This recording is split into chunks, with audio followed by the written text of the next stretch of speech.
Hello and welcome back. ഇന്ന് നമ്മൾ സംസാരിക്കാൻ പോകുന്ന ബുക്ക് AI in 2041 എന്ന് പറയുന്ന ബുക്കാണ്. ഇത് കൈഫു ലീ എന്ന് പറയുന്ന ഓത്തറാണ് എഴുതിയിരിക്കുന്നത്. ഇംഗ്ലീഷുള്ള ബുക്കാണ്. ഈ book is all about artificial intelligence അല്ലെങ്കിൽ നിർമ്മിത ബുദ്ധിനെ അടിസ്ഥാനമാക്കിയിട്ടുള്ള ഫിക്ഷണൽ കഥകൾ നിറഞ്ഞിട്ടുള്ള ഒരു ബുക്കാണിത്. അപ്പോൾ നമ്മൾ ഈ ബുക്കിനെ കുറിച്ച് സംസാരിക്കുന്നതിന് മുമ്പ് എന്താണ് ആർട്ടിഫിഷ്യൽ ഇൻ്റലിജൻസ് എന്നതിനെ പറ്റി ഒരു 2 മിനിറ്റ് നമ്മൾ സംസാരിക്കേണ്ടി വരും. അത് അത്ര എളുപ്പമായിട്ട് പറയാൻ പറ്റുന്ന ഒരു കാര്യമല്ല, അതുകൊണ്ട് ഇത്തിരി ലോങ് ആയിട്ട് പോകുന്ന വീഡിയോ ആണ്. അപ്പോൾ ആർട്ടിഫിഷ്യൽ ഇൻ്റലിജൻസ് അഥവാ നിർമ്മിത ബുദ്ധി, അതിനെക്കുറിച്ച് സംസാരിക്കുന്നതിന് മുമ്പ് നമുക്ക് ഒരു എക്സാമ്പിൾ എടുക്കാം. ഒരു എക്സാമ്പിൾ എന്ന് പറഞ്ഞാൽ നമ്മളൊരു കടയിൽ പോയിട്ട് ഒരു സാധനം മേടിക്കുന്ന ഒരു എക്സാമ്പിൾ വെച്ച് ഞാൻ സംസാരിക്കാം. അപ്പോൾ ഏറ്റവും ആദ്യം നമ്മളൊരു കടയിൽ പോയിട്ട്, അതായത് പണ്ട് കാലത്ത് നമ്മളൊരു കടയിൽ പോയിട്ട് ഒരു സാധനം മേടിച്ചുകൊണ്ടിരുന്നത് എങ്ങനെയാണെന്ന് വെച്ചാൽ നമ്മൾ കടയിൽ പോകുന്നു. ഒരു എക്സാമ്പിൾ നമുക്ക് എടുക്കാം. 1 കിലോ ആപ്പിൾ 1 കിലോ ഓറഞ്ചാണ് നമ്മൾ മേടിക്കാൻ പോകുന്നത്. കടയിൽ പോയിട്ട് പറയുന്നു 1 kg ആപ്പിൾ 1 kg ഓറഞ്ച് പറയുന്നു. കടക്കാരൻ നമുക്ക് 1 kg 200, രണ്ടിനും 200 കടക്കാരൻ നമുക്ക് സാധനം തരുന്നു. ഒരു പേപ്പറിൽ 200 + 200 എഴുതി 400 ബില്ലടിക്കുന്നു, നമുക്ക് തരുന്നു. അതിനുശേഷം കാൽക്കുലേറ്റർ വന്നപ്പം ഇതേ സെയിം കാര്യം എങ്ങനെയാണ് ചേഞ്ച് ആയെന്ന് വെച്ചാൽ, നമ്മൾ കടയിൽ പോകുന്നു, സെയിം സാധനം തന്നെ വാങ്ങുന്നു. കടക്കാരൻ പേപ്പറിൽ എഴുതുന്നതിന് വരെ ഒരു കാൽക്കുലേറ്റർ എടുക്കുന്നു, 200 + 200 ചെയ്യുന്നു, 400 റുപ്പീസ്. വേണമെങ്കിൽ നമുക്ക് ഡിസ്കൗണ്ട് തരുമ്പോൾ 390 റുപ്പീസ് നമ്മൾ സാധനം മേടിച്ച് തിരിച്ചു പോകുന്നു. ഇതേ സാധനം, ഇതേ ജേർണി തന്നെ ഒരു കമ്പ്യൂട്ടർ ആപ്ലിക്കേഷൻ വന്നു കഴിഞ്ഞപ്പോൾ എങ്ങനെയാണ് ചേഞ്ച് ചെയ്തതെന്ന് നോക്കാം. നമ്മളൊരു കടയിൽ പോകുന്നു, ഇപ്പോൾ കാൽക്കുലേറ്റർ ഇല്ല, വേറെ ഒന്നിൻ്റെ ആവശ്യമില്ല. 1 kg ഓറഞ്ചിൻ്റെ പാക്കറ്റ് എടുക്കുന്നു. ഷോപ്പ് അല്ലെങ്കിൽ എക്സിക്യൂട്ടീവ് കമ്പ്യൂട്ടറിൽ സ്കാൻ ചെയ്യുന്നു, QR കോഡ് റീഡ് ചെയ്ത് കമ്പ്യൂട്ടറിന് മനസ്സിലാവുന്നു അതിൻ്റെ പ്രൈസ് എത്രയാണെന്ന്. അതേപോലെ തന്നെ ഓറഞ്ച് എടുക്കുന്നു, സ്കാൻ ചെയ്യുന്നു, QR കോഡ് നോക്കി വില മനസ്സിലാക്കുന്നു. ഓട്ടോമാറ്റിക്കലി സിസ്റ്റം നമുക്ക് ബില്ല് പ്രിൻറ്റ് ചെയ്യുന്നു. ഇനി ഷോപ്പിൽ എന്തെങ്കിലും ഡിസ്കൗണ്ട് അപ്ലിക്കബിൾ ആണെങ്കിൽ ആ ഡിസ്കൗണ്ടും അപ്ലൈ ചെയ്തിട്ടുള്ള ബില്ല് നമുക്ക് തരുന്നു. ബില്ല് നമ്മൾ എങ്ങനെയാണ് പേ ചെയ്യുന്നത്? നമ്മൾ ക്യാഷ് പേയ്മെൻ്റ് അല്ല, നമ്മൾ ഓൺലൈനിൽ സ്കാൻ ചെയ്ത് പേ ചെയ്യുന്നു. നമ്മുടെ അക്കൗണ്ടിൽ നിന്നും പൈസ ഷോപ്പ് കീപ്പറിൻ്റെ അക്കൗണ്ടിലോട്ട് പോകുന്നു, നമ്മളുടെ ഡീൽ ക്ലോസ് ചെയ്യുന്നു. ഇതാണ് കാൽക്കുലേറ്റർ ഉണ്ടാകുന്നതിന് മുമ്പ്, വിത്ത് കാൽക്കുലേറ്റർ കമ്പ്യൂട്ടർ ആപ്ലിക്കേഷൻസ് വന്നതിന് ശേഷം നമ്മൾ ബിസിനസ് നടത്തുന്ന രീതി. ചെറിയ ഒരു എക്സാമ്പിൾ. ഇനി ആർട്ടിഫിഷ്യൽ ഇൻ്റലിജൻസ് ഇത് എങ്ങനെയാണ് ചേഞ്ച് ചെയ്തതെന്ന് നോക്കാം. ആർട്ടിഫിഷ്യൽ ഇൻ്റലിജൻസ് എന്ന് പറയുമ്പോൾ നമുക്ക് കാൽക്കുലേറ്റർ വേണ്ട, കമ്പ്യൂട്ടർ വേണ്ട, ഒന്നും വേണ്ട. നമ്മൾ കടയിലോട്ട് കയറി ചെല്ലുന്നു, നമുക്ക് ആവശ്യമുള്ള സാധനങ്ങൾ നമ്മുടെ ബാസ്ക്കറ്റിലോട്ട് ഇട്ട് നമ്മൾ ഇറങ്ങിപ്പോരുന്നു. ഓട്ടോമാറ്റിക്കലി നമ്മുടെ അക്കൗണ്ടിൽ നിന്നും പൈസ ഡിഡക്റ്റ് ആവുന്നു, ഷോപ്പ് കീപ്പറിൻ്റെ അക്കൗണ്ടിലോട്ട് പോകുന്നു. ഇടനിലക്കാരില്ല, സെല്ലറില്ല, എക്സിക്യൂട്ടർ ഇല്ല, ആരുമില്ല. ആൻഡ് ഇത് വരാൻ പോകുന്ന ഒരു കാര്യത്തെ പറ്റിയാണ് ഞാൻ സംസാരിക്കുന്നതെന്ന് പറഞ്ഞാൽ അങ്ങനെയല്ല. US ഇപ്പം തന്നെ സ്മാർട്ട് ബാസ്ക്കറ്റ് ആയിരിക്കും, അങ്ങനത്തെ ബാസ്ക്കറ്റുകളുണ്ട്. നമ്മൾ ആ ബാസ്ക്കറ്റ്, എനിക്ക് തോന്നുന്നത് സ്റ്റാർബക്സിലായിരിക്കും, നമ്മൾ ഈ ബാസ്ക്കറ്റ് കൊണ്ട് കയറിപ്പോയി സാധനങ്ങൾ എടുത്തിട്ട് ഇറങ്ങി പോന്നാൽ മതി. ഓട്ടോമാറ്റിക്കലി ഇത് ബില്ല് ചെയ്ത്, വളരെ ചെറിയൊരു minute aspect of artificial intelligence ആണ്. ഇത് എൻറ്റയർലി ആർട്ടിഫിഷ്യൽ ഇൻ്റലിജൻസ് ആണെന്ന് പോലും പറയാൻ പറ്റില്ല. അതിൻ്റെ ഒരു ചെറിയ പെർസെൻറ്റേജ് മാത്രമാണ്. നമുക്ക് ഒരു ഇടയിലൊന്നും ആൾക്കാരില്ല, നമ്മൾ പോകുന്നു, സാധനം മേടിക്കുന്നു, ബില്ല് ചെയ്യുന്നു, വരുന്നു. ഓക്കെ, സോ ഇതാണ് ബേസിക്കലി ആർട്ടിഫിഷ്യൽ ഇൻ്റലിജൻസ്. ആർട്ടിഫിഷ്യൽ ഇൻ്റലിജൻസിന് ഒത്തിരി സാധ്യതകളുണ്ട്, സാധ്യതകൾ മാത്രമേ ഉള്ളൂ ഫ്യൂച്ചറിലോട്ട്. അപ്പം ഇത് ചുരുക്കി പറഞ്ഞാൽ, ഇത് നമ്മൾ ഒരു മനുഷ്യൻ എങ്ങനെ, നമ്മൾ വേറൊരു മനുഷ്യൻ എങ്ങനെയാണ് നമുക്ക് ഒരു കുറേ കാര്യങ്ങൾ അനലൈസ് ചെയ്ത് ഒരു ഇൻപുട്ട് തരുന്നത്, അല്ലെങ്കിൽ ഒരു കാര്യം പറഞ്ഞു തരുന്നത് എന്ന പോലെ നമ്മളെപ്പോലെ തന്നെ ചിന്തിച്ച് ലോജിക്കലായിട്ടുള്ള കാര്യങ്ങൾ നമുക്ക് പറഞ്ഞു തരാൻ പറ്റുന്ന സിസ്റ്റമാണ്. മറ്റേ കമ്പ്യൂട്ടർ ആപ്ലിക്കേഷൻ എന്നൊക്കെ പറഞ്ഞാൽ നമ്മൾ കൊടുക്കുന്ന കാര്യം പറഞ്ഞു കൊടുക്കുന്നവരെ അത് ചെയ്യുന്നു. അത് സ്വന്തമായിട്ട് ഒരു കാര്യവും നമുക്ക് പറഞ്ഞു തരുന്നില്ല. ആർട്ടിഫിഷ്യൽ ഇൻ്റലിജൻസ് എന്ന് പറയുമ്പോൾ അതിന് സ്വന്തമായിട്ട് ലോജിക്കലി തിങ്ക് ചെയ്ത് പറഞ്ഞു തരാനുള്ള കഴിവും കൂടെ ഉണ്ട്. ChatGPT ഒക്കെ ഒരു വലിയ എക്സാമ്പിളാണ്. നമ്മൾ ഗൂഗിളിനോട് ഒരു ചോദ്യം ചോദിക്കുമ്പോൾ ഗൂഗിൾ നമുക്ക് 10 ലിങ്ക് ആണ് തരുന്നത്. അതിന് പകരം ChatGPTയോടാണ് നമ്മളൊരു ക്വസ്റ്റ്യൻ ചോദിക്കുന്നതെങ്കിൽ ഈ ലിങ്ക് മുഴുവൻ വായിച്ച് അതിൻ്റെ ഒരു സമ്മറിയാണ് നമുക്ക് ChatGPT പറഞ്ഞു തരുന്നത്. ഇതാണ് വലിയ ഡിഫറൻസ്. ഇപ്പം നമ്മൾ ന്യൂസിലൊക്കെ നോക്കിയാൽ ആർട്ടിഫിഷ്യൽ ഇൻ്റലിജൻസ് കാരണം IT-യിൽ ജോലി സാധ്യത കുറയാൻ പോവാണ് എന്നൊക്കെ പറഞ്ഞ് നമ്മൾ ഒരുപാട് ന്യൂസും വീഡിയോസും ഒക്കെ കാണുന്നുണ്ട്. ഞാൻ പേഴ്സണലി അതിൽ ബിലീവ് ചെയ്യുന്നില്ല. ഫോർ എക്സാമ്പിൾ, കമ്പ്യൂട്ടർ ഒക്കെ നമ്മൾ ഫസ്റ്റ് വന്നപ്പം കമ്പ്യൂട്ടർ കാരണം ഇനി ഒരുപാട് പേരുടെ ജോലി പോകുന്നുള്ള രീതിയിലുള്ള ഡിസ്കഷനൊക്കെ വന്നായിരുന്നു. പക്ഷേ അതങ്ങനെയല്ല സംഭവിച്ചത്. അത് കൂടുതൽ ജോലി സാധ്യതകളും ഓപ്പർച്യൂണിറ്റീസും നമുക്ക് തരുവാണ് ചെയ്തത്. ഇപ്പോൾ 2 ദിവസം മുമ്പ് നമ്മുടെ സുന്ദർ പിച്ചയുടെ ഒരു ഇൻ്റർവ്യൂ ഞാൻ കാണുന്നുണ്ട്. അതിനകത്ത് ഗൂഗിള് ഈ ലേ ഓഫ് പരിപാടികളൊക്കെ നിർത്തി വെച്ചിട്ട് ഗൂഗിൾ കൂടുതൽ ഹയറിംഗ് ആണ്, അല്ലെങ്കിൽ ആളുകളെ റിട്ടെയിൻ ചെയ്യാനാണ് താല്പര്യപ്പെടുന്നത്. കാരണം ആർട്ടിഫിഷ്യൽ ഇൻ്റലിജൻസിന് കൂടുതൽ അങ്ങോട്ട് സ്കോപ്പ് ഉണ്ട് എന്ന രീതിയിലാണ് അദ്ദേഹം സംസാരിച്ചിരിക്കുന്നത്. നമുക്കറിയാൻ പോലും പറ്റാത്ത രീതിയിലുള്ള ഓപ്പർച്യൂണിറ്റീസ് ആയിരിക്കും ഇനി അങ്ങോട്ട് ആർട്ടിഫിഷ്യൽ ഇൻ്റലിജൻസ് നമുക്ക് തുറന്നു തരാൻ പോകുന്നത്.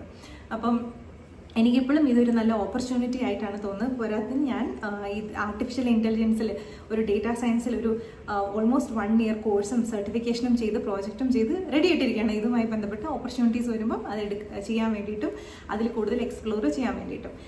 ഇനി ഇത് കൂടെ എങ്ങനെയാണ് ആർട്ടിഫിഷ്യൽ ഇൻ്റലിജൻസ്, ജസ്റ്റ് ബിക്കോസ് ഞാനിത് സംസാരിക്കാൻ ഇഷ്ടപ്പെടുന്നത് കൊണ്ട് തന്നെ, എങ്ങനെയാണ് ആർട്ടിഫിഷ്യൽ ഇൻ്റലിജൻസ് IT ജോബുകളെ ഡിസ്ട്രോയ് ചെയ്യും, അതിനുള്ള സാധ്യത എന്താണെന്ന് വെച്ചാൽ, ഇപ്പോൾ IT കമ്പനികളിൽ കോഡ് ചെയ്യുന്ന ആളുകളെ ചിലപ്പം ആർട്ടിഫിഷ്യൽ ഇൻ്റലിജൻസ് അല്ലെങ്കിൽ റോബോട്ടിനെ റീപ്ലേസ് ചെയ്യാൻ പറ്റിയേക്കും എന്നൊരു സാധ്യതയുണ്ട്. പറ്റിയേക്കും, നല്ല പറ്റും. കാരണം ഫോർ എക്സാമ്പിൾ പണ്ടൊക്കെ നമുക്കൊരു ഓൺലൈൻ ആപ്ലിക്കേഷൻ ഉണ്ടാക്കണം, അല്ലെങ്കിൽ കൊമേഴ്സ് വെബ്സൈറ്റ് ഉണ്ടാക്കണം എന്ന് വിചാരിക്കും. നമ്മളൊന്നെങ്കിൽ നമ്മളൊരു ബിസിനസ് സ്ഥാപനം നടത്തുന്ന ആളാണ്. ഞാനൊരു എക്സാമ്പിൾ എടുക്കാം. എനിക്ക് ഏറ്റവും ഇഷ്ടമുള്ള ഒരു ഓൺടർപ്രണറാണ് ആര്യ, കാഞ്ചീപുരം.in, നമ്മളുടെ ഫേമസ് സെലിബ്രിറ്റിയായ ആര്യയുടെ കാഞ്ചീപുരം.in.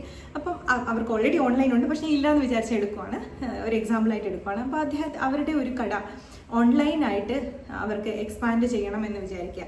അങ്ങനെയാകുമ്പോൾ അവർക്കൊരു വെബ്സൈറ്റ് വേണം, അതിൽ ഈ സാധനങ്ങളെല്ലാം ഡിസ്പ്ലേ ചെയ്യണം, അതിൽ ഓൾറെഡി ആഡ് ടു കാർട്ട് വേണം, പേയ്മെൻറ്റ് ചെയ്യാനുള്ള ഓപ്ഷൻ വേണം, പേ ചെയ്ത് സബ്മിറ്റ് ആവണം, അതിൻ്റെ ഓർഡർ ഹിസ്റ്ററി അല്ലെങ്കിൽ ട്രാക്കിംഗ് എല്ലാം കൊടുക്കുന്ന ഒരു എൻറ്റയർ സിസ്റ്റം വേണം. ഇങ്ങനത്തെ ഒരു സിസ്റ്റം വേണമെങ്കിൽ ആര്യയ്ക്ക് ഒരു സോഫ്റ്റ്വെയർ ഡെവലപ്പ് ചെയ്യുന്ന ഒരു കമ്പനീനെ അപ്രോച്ച് ചെയ്യേണ്ടി വരും, അല്ലെങ്കിൽ സ്വന്തമായിട്ട് ഒരു 5-10 ആൾക്കാരുടെ ഒരു ടീം ഫോം ചെയ്യേണ്ടി വരും. അതിന് നല്ല കോസ്റ്റ് ആവും. അതിന് ഇൻഫ്രാസ്ട്രക്ചർ വേണം, സെർവർ വേണം, ഇതിൻ്റെ ഡേറ്റ പ്രോസസ്സ് ചെയ്യാനുള്ള എല്ലാതും വേണം. സോ കോഡ് എഴുതുന്ന ആൾ വേണം, അതേപോലെ പിന്നെ ടെസ്റ്റ് ചെയ്യുന്ന ആൾ വേണം, ഡിപ്ലോയ് ചെയ്യുന്ന ആൾ വേണം. അതിനുശേഷം ഇത് മെയിൻറ്റെയിൻ ചെയ്യണം. എന്തെങ്കിലും എറർ അല്ലെങ്കിൽ ഡിഫക്റ്റ് വന്നു കഴിഞ്ഞാൽ ഈ സോഫ്റ്റ്വെയർ എപ്പോഴും ചെക്ക് ചെയ്തുകൊണ്ടിരിക്കണം, കറക്റ്റ് ചെയ്തുകൊണ്ടിരിക്കണം. അതിന് മെയിൻ്റെനൻസും ആവശ്യമാണ്. അപ്പോൾ ഇങ്ങനെ ഒരു സെറ്റ് ഓഫ് ആൾക്കാരുണ്ടെങ്കിൽ മാത്രമേ ഒരു കൊമേഴ്സ് ആപ്ലിക്കേഷൻ നമുക്ക് റൺ ചെയ്യാൻ പറ്റുള്ളൂ. അതുപോലെ തന്നെയാണ് എല്ലാ ആപ്ലിക്കേഷൻസും, ബാങ്കിങ് ആപ്ലിക്കേഷൻസും, മൊബൈൽ ആപ്ലിക്കേഷൻസ് എല്ലാം ഇങ്ങനെയാണ്. അപ്പം ഇതിനകത്ത് ഇപ്പം വന്നിട്ട് ആർട്ടിഫിഷ്യൽ ഇൻ്റലിജൻസ് വന്നു കഴിയുമ്പോൾ ഈ കോഡ് എഴുതുന്ന അല്ലെങ്കിൽ ടെസ്റ്റ് ചെയ്യുന്ന ജോലികളെല്ലാം തന്നെ ചിലപ്പോൾ ഒരു റോബോട്ടിന് ചെയ്യാൻ പറ്റും. ചിലപ്പം എന്നല്ല, ഓൾറെഡി ഇപ്പോൾ ChatGPT തന്നെയാണെങ്കിൽ നമ്മൾ ഇംഗ്ലീഷിൽ പറഞ്ഞു കഴിഞ്ഞാൽ ChatGPTക്ക് അത് മനസ്സിലാക്കി കോഡ് എഴുതി നമുക്ക് തരാൻ പറ്റും. അപ്പോൾ അങ്ങനത്തെ രീതിയിലുള്ള ചേഞ്ചസ് വരുന്നുണ്ട്. ഇങ്ങനെയുള്ള ജോലികളെ അഫക്റ്റ് ചെയ്യാൻ സാധ്യതയുണ്ട്. അത് അങ്ങനെ നമുക്ക് ഇഗ്നോർ ചെയ്യാൻ പറ്റില്ല. പക്ഷെ അതോടൊപ്പം തന്നെ അത്യാവശ്യം കോഡിംഗ് ഒക്കെ അറിയാവുന്ന ആളുകൾക്ക് അപ്സ്കില് ചെയ്ത് ആർട്ടിഫിഷ്യൽ ഇൻ്റലിജൻസ് ഫീൽഡിൽ അപ്സ്കില് ചെയ്ത് പുതിയ മേഖലകൾ കണ്ടുപിടിക്കാനും പുതിയ ഓപ്പർച്യൂണിറ്റീസ് കണ്ടുപിടിക്കാനുമുള്ള സാധ്യതകളും ഉണ്ട്. അപ്പം സുന്ദർ പിച്ചയുടെ വീഡിയോ കണ്ടവർക്കറിയാം, അതിൽ അദ്ദേഹം പറയുന്നത് തന്നെ ഇനി വരുന്ന വേൾഡിൽ, ഇനി വരുന്ന ചേഞ്ചസിൽ ആർക്ക് വേണമെങ്കിലും ഒരു ആപ്ലിക്കേഷൻ ഉണ്ടാക്കാം എന്ന രീതിയിലായിരിക്കും വേൾഡ് ചേഞ്ച് ആകുന്നത്. അത് അദ്ദേഹത്തിൻ്റെ ഒരു വിഷനാണ്, പല വിഷനുകളിൽ ഒരു വിഷനാണ്. അങ്ങനെ ആയിരിക്കും ഒരുപക്ഷെ AI ലോകത്ത് ചേഞ്ച് ചെയ്യാൻ പോകുന്നത്. ഫോർ എക്സാമ്പിൾ യൂട്യൂബ് വന്നപ്പോൾ യൂട്യൂബ് ഒരുപാട് പേരൊന്നും വീഡിയോസ് ഉണ്ടാകുന്നില്ല, പക്ഷെ ഇപ്പം നമുക്ക് ഞാനടക്കം എല്ലാവരും വീഡിയോസ് ഉണ്ടാക്കിക്കൊണ്ടിരിക്കുകയാണ്. അതൊരു ഏത് പ്രായത്തിലുള്ള ആളുകൾക്കും ചെയ്യാൻ പറ്റുന്ന ഒരു കാര്യമായി മാറിക്കഴിഞ്ഞു, ഒരു വീഡിയോ ഉണ്ടാക്കുന്നതും കണ്ടന്റ് പോസ്റ്റ് ചെയ്യുന്നതും. അതുപോലെ തന്നെ കോഡ് എഴുതുന്നതും ആപ്ലിക്കേഷൻ ഉണ്ടാക്കുക എന്നുള്ളതും ഒക്കെ ഒരു വളരെയധികം കോമൺ ആയ ഒരു കാര്യമായി മാറാൻ പോവുകയാണ് ഇൻ ദ ഫ്യൂച്ചർ എന്നാണ് അദ്ദേഹം ആ ഇൻ്റർവ്യൂവിൽ പറയുന്നത്. അപ്പം ഇതൊക്കെയാണ് AI-നെ കുറിച്ച്. ഞാൻ ഒത്തിരി പാഷനേറ്റ് ആണ് ഈ ടോപ്പിക്കിനെ പറ്റി, അതുകൊണ്ടാണ് ഇത്രയും സമയം എടുത്തതിനെ പറ്റി സംസാരിച്ച്. നമുക്ക് ഈ ബുക്കിലോട്ട് വരാം. ഈ ബുക്ക് സംസാരിക്കുന്നതും ഇതുപോലൊക്കെ തന്നെയാണ്. 2041 ഈ AI എല്ലാം വളർന്ന് ഏത് രീതിയിലായിരിക്കും, ആർട്ടിഫിഷ്യൽ ഇൻ്റലിജൻസ് കാരണം ലോകത്തിൽ എന്തൊക്കെ ചേഞ്ചസ് ആയിരിക്കും ഉണ്ടാകാൻ പോകുന്നത് എന്നതിനെ പറ്റിയാണ് ഈ ബുക്ക് പറയുന്നത്. ഈ ബുക്ക് സ്ട്രക്ചർ ചെയ്തിരിക്കുന്നത് വളരെ ഇൻട്രസ്റ്റിംഗ് ആയിട്ടുള്ള രീതിയിലാണ്. ഓരോ രാജ്യങ്ങളിലായിട്ട് നടക്കുന്ന പല സംഭവങ്ങൾ, ഓരോ കഥകൾ, അങ്ങനെയാണ് പറയുന്നത്. അപ്പോൾ ഒരു കഥ നടക്കുന്നത് ഇന്ത്യയിലാണ്, പിന്നെ ഒരു കഥ നടക്കുന്നത് ചൈനയിലാണ്, പിന്നെ ഒരു കഥ നടക്കുന്നത് ആഫ്രിക്കയിലാണ്. അങ്ങനെ അപ്പം കഥകളെല്ലാം തന്നെ 2041 സംഭവിക്കുന്നതാണ്. ഒരു ചെറിയ എക്സാമ്പിൾ പറയാം. ഇന്ത്യയിൽ 2041 ഗണേഷ് എന്ന് പറയുന്ന ഒരു ആപ്ലിക്കേഷൻ്റെ ഒരു ഇൻഷുറൻസ് കമ്പനിയുടെ ആപ്ലിക്കേഷൻ ഉണ്ടാക്കിയിരിക്കുകയാണ്. ഈ ഇൻഷുറൻസ് കമ്പനിയുടെ ആപ്ലിക്കേഷൻ എല്ലാ കുടുംബത്തിലെയും മദേഴ്സിനെ ഇൻഫ്ലുവൻസ് ചെയ്തിട്ട് പറയുകയാണ്, നിങ്ങളുടെ എല്ലാ ഡേറ്റയും ഫുൾ ഡേറ്റ ഞങ്ങൾക്ക് ഷെയർ ചെയ്യുകയാണെങ്കിൽ നിങ്ങളുടെ ഇൻഷുറൻസ് പ്രീമിയം പൈസ ഞങ്ങൾ ഡിസ്കൗണ്ട് ചെയ്ത് തരുന്നു. അപ്പോൾ ആ ഒരു ട്രാപ്പിൽ പെട്ട് എല്ലാ അമ്മമാരും ഈ ആപ്പുമായിട്ട് രജിസ്റ്റർ ചെയ്തു. അപ്പോൾ അവർക്ക് എല്ലാവർക്കും ഡെഫിനറ്റ്ലി ഡിസ്കൗണ്ട് കിട്ടി. പക്ഷെ വൺസ് ഇതിൽ രജിസ്റ്റർ ആയതിനു ശേഷം പിന്നീട് നമ്മൾ എന്ത് ഡിസിഷൻ എടുക്കണമെങ്കിലും ഈ ആപ്പിന് അനുവാദം വേണം. ഫോർ എക്സാമ്പിൾ, ഇന്ന് നിങ്ങൾ സ്കൂളിൽ പോകരുത്, കാരണം ഇന്ന് മഴയുണ്ട്, മഴ പെയ്താൽ പനി പിടിക്കും, നിങ്ങൾക്ക് ഇൻഷുറൻസ് ക്ലെയിം വരും, അതൊരു കേസ്. അല്ലെങ്കിൽ ഫോർ എക്സാമ്പിൾ ഇന്ന സാധനം ഇന്ന വെഹിക്കിൾ നിങ്ങൾ മേടിക്കരുത്, ആ വെഹിക്കിൾ കൂടുതൽ ആക്സിഡൻറ്റ് വരാൻ സാധ്യതയുള്ളതാണ്, നിങ്ങൾക്ക് ക്ലെയിം ഉണ്ടാവും. സോ ബേസിക്കലി ഈ ആപ്ലിക്കേഷൻ്റെ ഉദ്ദേശം എന്ന് പറഞ്ഞാൽ നിങ്ങൾ ഇൻഷുറൻസ് ക്ലെയിം ഉണ്ടാക്കരുത്, നിങ്ങൾ ഹെൽത്തി ആയിട്ടിരിക്കണം, അതുവഴി കമ്പനിയുടെ പ്രോഫിറ്റ് കൂടണം. അപ്പോൾ ലിറ്ററലി ഈ സോഫ്റ്റ്വെയർ, ഗണേഷ് എന്ന് പറയുന്ന ഈ സോഫ്റ്റ്വെയർ നമ്മളുടെ ജീവിതത്തിലെ എല്ലാ കുഞ്ഞു കാര്യങ്ങളിലും കയറി ഇടപെടാൻ തോന്നുകയാണ്. ഇമാജിനറിയാണ്, 2041 സംഭവിക്കുന്നത്. അപ്പം ഇത് ആ വീട്ടിലെ ഒരു ടീനേജറിനെ എങ്ങനെ അഫക്റ്റ് ചെയ്യുന്ന രീതിയിലാണ് കഥ പോകുന്നത്. ടീനേജർ ഒരു ബോയുമായിട്ട് ലവ് അഫെയറിലോട്ട് കടന്നു കഴിയുമ്പം ആർട്ടിഫിഷ്യൽ ഇൻ്റലിജൻസ് അതിനകത്ത് കയറി ഇടപെടുവാണ് ഈ ഗണേഷ് എന്ന് പറയുന്നത്. അപ്പം എന്ത് കാരണം എന്ന് വെച്ചാൽ അപ്പുറത്ത് നിൽക്കുന്ന ആൺകുട്ടി, ഈ പെൺകുട്ടിയാണ് ഈ ഫാമിലിയിലുള്ള പെൺകുട്ടിയാണ് ലവ് അഫെയറിലോട്ട് പോകുന്നത്. അപ്പുറത്ത് നിൽക്കുന്ന ആൺകുട്ടി ഈ ആർട്ടിഫിഷ്യൽ ഇൻ്റലിജൻസ് സിസ്റ്റത്തിന് അല്ലെങ്കിൽ റോബോട്ടിൻ്റെ കണക്ക് പ്രകാരം അല്ലെങ്കിൽ അനാലിസിസ് പ്രകാരം ഒരു നല്ല മാച്ച് അല്ല.